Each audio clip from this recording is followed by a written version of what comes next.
کیا اب جانتے ہیں جب انسان قبر میں جاتا ہے تو سب سے پہلے اس سے کون سے سوال پوچھے جاتے ہیں اور کیا ہم ان سوالوں کے جواب دینے کے لیے تیار ہیں؟ آج کی کہانی ایک ایسے شخص کی ہے جس نے زندگی تو دنیا میں گزار دی، مگر جب منکر نکیر اس کے سامنے آئے تو اس کے ساتھ ایسا کیا ہوا جس نے سب کچھ واضح کر دیا۔ ایک گاؤں میں سلیم نام کا ایک شخص رہتا تھا۔ وہ بظاہر ایک عام مسلمان تھا، مگر حقیقت میں دین سے اس کا تعلق بہت کمزور تھا۔ نماز کبھی پڑھ لیتا، کبھی چھوڑ دیتا۔ دنیا کی مصروفیات، کاروبار اور دوستوں کی محفلیں اس کے لیے زیادہ اہم تھیں۔ جب کبھی کوئی اسے دین کی بات کرتا تو وہ ہنستے ہوئے کہتا، اللہ بڑا غفور الرحیم ہے، سب معاف کر دے گا۔ سلیم کی زندگی اسی طرح گزرتی رہی، یہاں تک کہ ایک دن اچانک اس کی طبیعت خراب ہوئی۔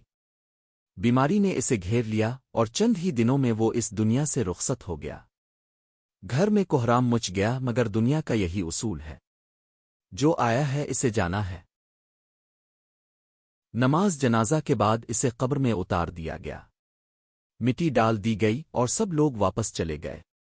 اب سلیم اکیلا تھا، بالکل اکیلا، نہ کوئی دوست نہ کوئی عزیز، صرف وہ اور اس کے اعمال۔ قبر کی خاموشی میں اچانک ایک عجیب سی کیفیت پیدا ہوئی۔ زمین ہلتی ہوئی محسوس ہوئی اور پھر دو ہیبت ناک فرشتے اس کے سامنے ظاہر ہوئے۔ یہ منکر نکیر تھے۔ ان کے چہرے سخت، آواز گرجدار اور انداز ایسا کہ دل کانپ اٹھے۔ انہوں نے پہلا سوال کیا، تمہارا رب کون ہے؟ سلیم کا دل تیزی سے دھڑکنے لگا۔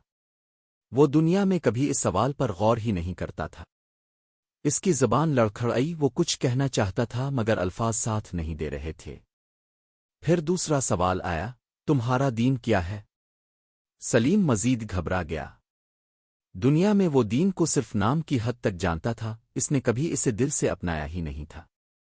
تیسرا سوال آیا، تم اس نبی کے بارے میں کیا کہتے ہو؟ اب اس کے پاس کوئی جواب نہ تھا۔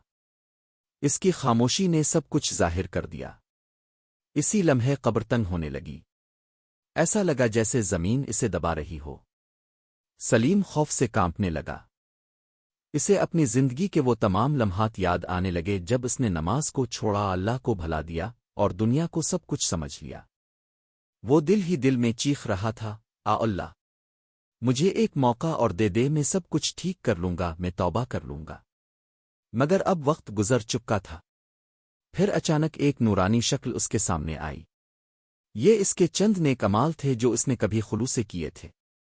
انہوں نے اسے کچھ سکون دیا اور اس کے عذاب کو کچھ کم کر دیا۔ مگر وہ جان چکا تھا کہ اگر وہ دنیا میں تھوڑی سی بھی محنت کر لیتا تو آج کامیاب ہو سکتا تھا۔ یہ کہانی ہمیں یاد دلاتی ہے کہ قبر میں منکر نکیر کے سوالات سے کوئی نہیں بچ سکتا۔ وہاں نہ ہماری دولت کام آئے گی، نہ ہمارے تعلقات، صرف ہمارے اعمال ہمارے ساتھ ہوں گے۔ اگر ہم چاہتے ہیں کہ ہم ان سوالات میں کامیاب ہوں تو ہمیں آج ہی اپنی زندگی بدلنی ہوگی۔ نماز قائم کریں، اللہ کو یاد کریں اور اپنے دین کو سنجیدگی سے لیں۔ شاید آج ہمارے پاس وقت ہے، مگر کل ہو یا نہ ہو کوئی نہیں جانتا۔ کیا ہم منکر نکیر کے سوالات کے جواب دینے کے لیے تیار ہیں؟